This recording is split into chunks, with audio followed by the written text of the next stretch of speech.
I'm in Caesarea, Israel. I'm in front of a unbelievable theater and just enjoying the beauty of what I see. We want to encourage you to pause for a moment and listen to Acts chapter 10. The Bible says there was a man in Caesarea named Cornelius, a centurion, like a high-ranking military person, like a general. The Bible says he's a devout man. He feared God, Acts chapter 10, and made contributions to God. And an angel comes to Cornelius and says, "Cornelius." And he responds, "What is it, Lord?" And the angel said to him, "Your prayers and your charitable gifts have made a big impact. Dispatch some men to Joppa and send for a man named Simon, who's also called Peter. He's staying with a tanner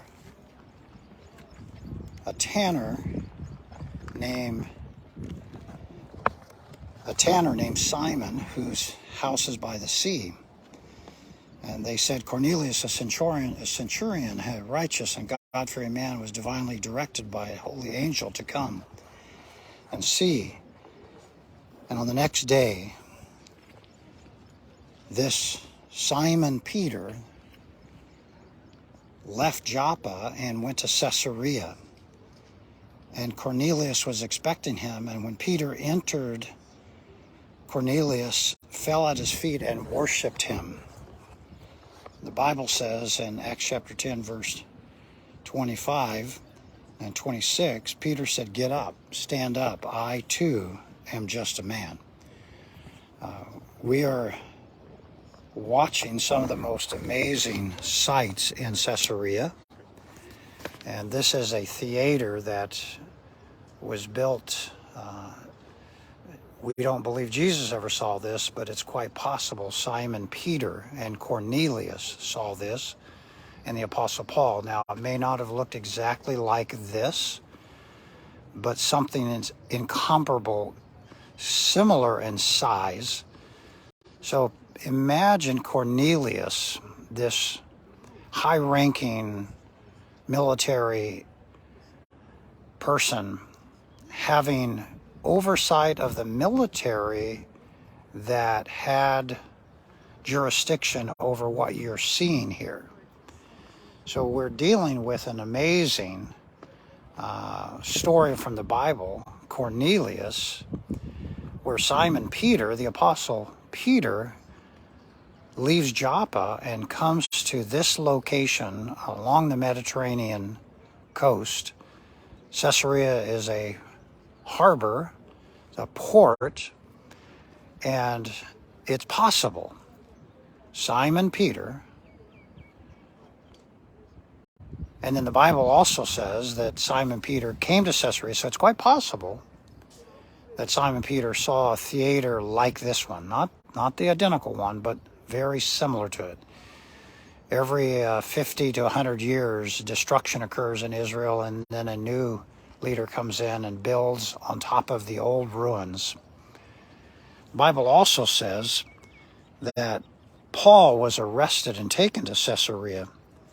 And in this place, this port city of Caesarea, put in chains the Apostle Paul and put on a ship and was literally taken to Rome from this port city. So when you think of what you're looking at, there's one Caesarea in the world. There's also a place called Caesarea Philippi, but that's in northern Israel. This is Caesarea, the port city. And we're enjoying, our tour group is enjoying Caesarea, and we're approaching the ocean. And in just a couple of minutes, you'll see the ocean and the palace of Herod. It's quite an amazing picture.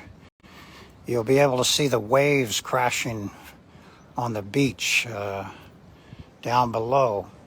And all of these, this area is an archaeological dig. Now, just again, remind yourself, it's possible. The Apostle Peter, the Apostle Paul may have saw this huge structure here. And so when you look at just the archaeology, you see this is the, it may be difficult to understand or difficult to picture, but down where those high columns are down there, that's Herod's palace. And the port of Caesarea, you can see how it's been created, man-made to some degree. And this is where the Apostle Paul was a prisoner, put on a ship, and sent to Rome. Caesarea, amazing